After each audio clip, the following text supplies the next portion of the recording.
tradition at all attached to the first and second name, but the last name obviously is my father's name. And it's considered Scotch-Irish, although if you go back further, if you just even Google Kinner, there's lots of German references, and from what I understand, there's lots of Kinners listed in the German phone book. Interestingly enough, Kinner with a small k is a slang term of an endearment for children.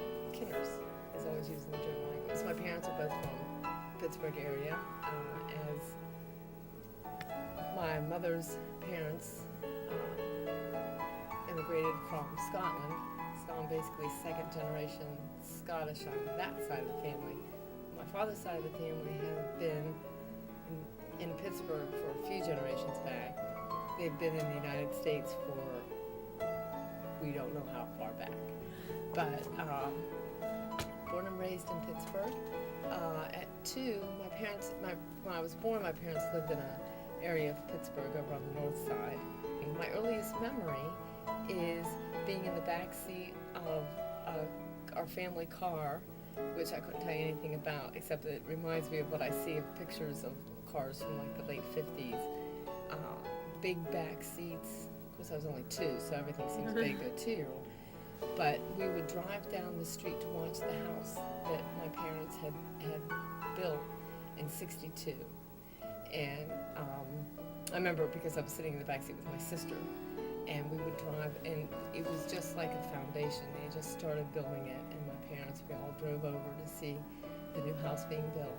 And the street was only a dirt road at that time, no other houses. Other houses were just being built. It was a section of the Sunset Hills in Mount Lebanon. And I honestly think that's my earliest memory. So technically I was still living in the old house, but I just remember being in the car in front of the new house being built. And it was snowing, and we couldn't get back up the hill. So we had to go down the other little path that cuts out to McNeely Road. And so now we live in the same house that you grew up in. Yes, I dragged you back here to be with your grandparents.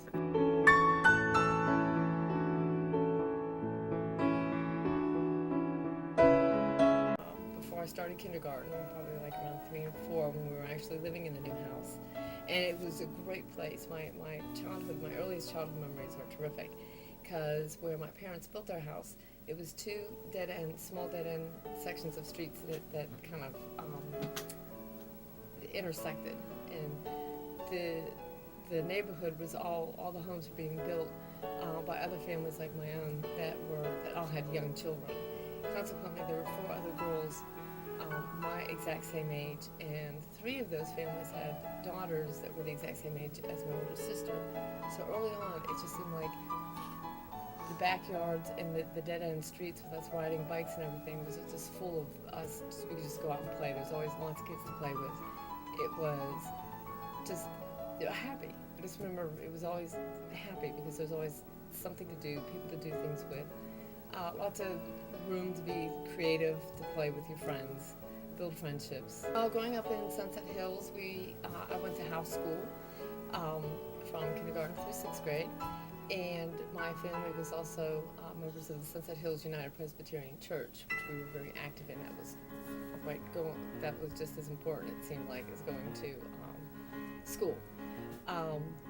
But I was always a good student in school, always shy, never talked to my teachers.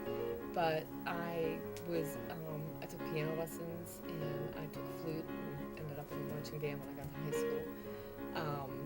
I was in the bell choir at our church. And for some history and trivia, Mount Lebanon started their first girls softball league in 1970 when I was 10 in 5th grade. And I got to be that was exciting. I got to be on the first girls softball league, which I really enjoyed. You good? Yeah, I was good. I was an infielder. I played third base and shortstop. But the other thing from grade school, there was a lot. That was during the Vietnam War. But because my family, I didn't have any older brothers or uncles, any family member that was involved with having to be in the military at the time. The Vietnam War, from what I remember, was just what I saw on TV, snippets from TV.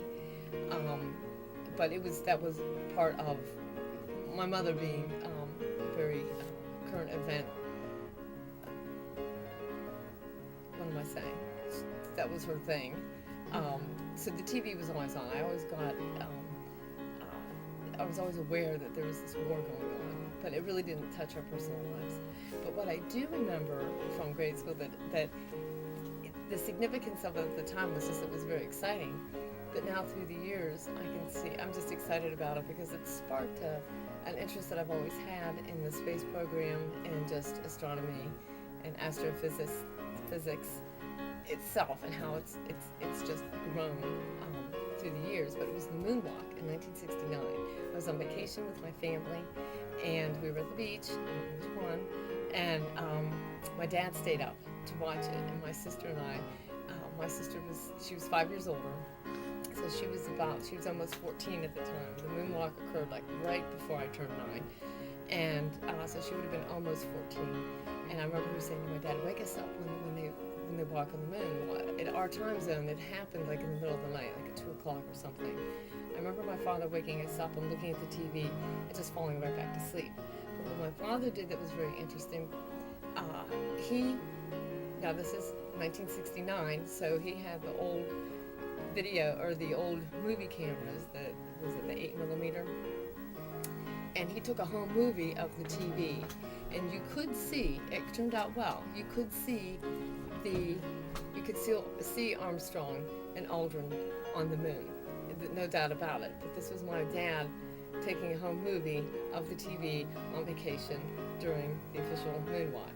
And that was very exciting. And like I said, that was when my interest in all of that was growing. And now I'm looking forward to, in 2015, when the New Horizon probe goes to Pluto, which they've never sent a probe to Pluto before, so that's awfully exciting.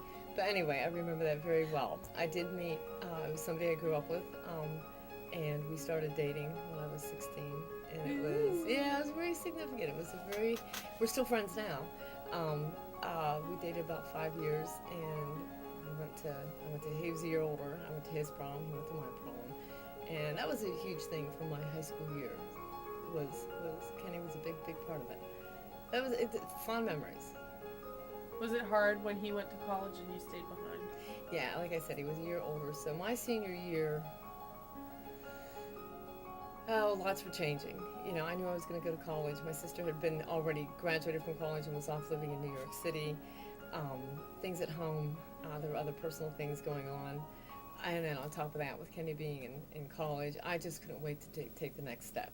I don't know how much of it was running away from home, wanting to just be out on my own, just keep moving forward.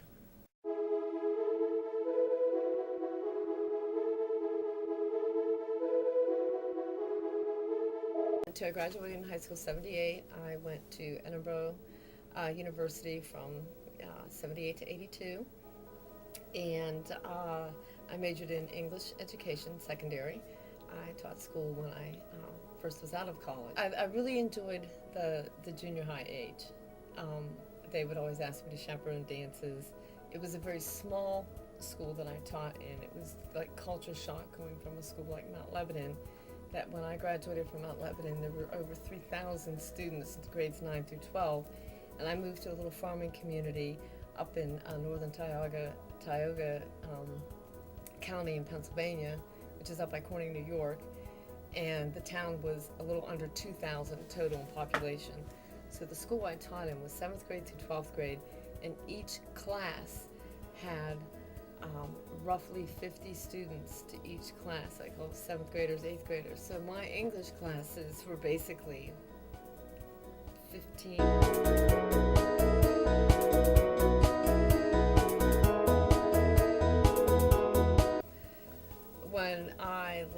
When I was teaching, I had a boyfriend that I'd met in college, and we got engaged. I was the one that subsequently gave the ring back. No fault of his. It was me. I should have seen the pattern start then. But then I met your father, and we dated for 4 years. We got married. Things were going well, and then, I don't know, then not so well. And I just wanted to come back home. We were living in Cleveland. I wanted to come back home. So you and your sister came back home with me. I worked 10 years in advertising up in Cleveland, which I absolutely loved. That was terrific. And then when I moved down here, I had a job at a .com company that sold steel products, and it was owned privately by a conglomeration of steel companies. And I was a technical writer, and I did proofreading and some writing for the internet site, and I really enjoyed that. However, the company folded. That was kind of a bummer. Then I met Danny's father, and while we weren't really planning on getting married, I'd been dating him for about 4 years when we found out we were going to be having Danny. So then we got married and then we had Danny. Yeah. Right now, I kind of landed as caregiver from people aged almost 89 all the way down to your 6-year-old brother. It's just the way life kind of unfolded right now, and it's difficult, and it's just situations that just arise. It's life, and it's something I never really sat down and said, well, this is what I'm going to do. I always figured once Danny got to school, I'd go back to work. The complications of having older family members that whose lives are changing and different decisions have to be made. That's kind of put me going back into the workforce on the back burner, but it didn't drop off the stove.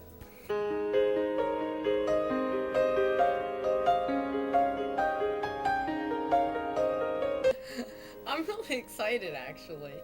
I think the last, as you know, personally in our life, it's been pretty Crazy. It's been crazy. It's been a struggle. We got hit with a lot all at once. But honestly, the way I feel now, that after we've been through and going through what we're going through, I am excited about. Yes, I'm going to go back to work. I want to go back to school.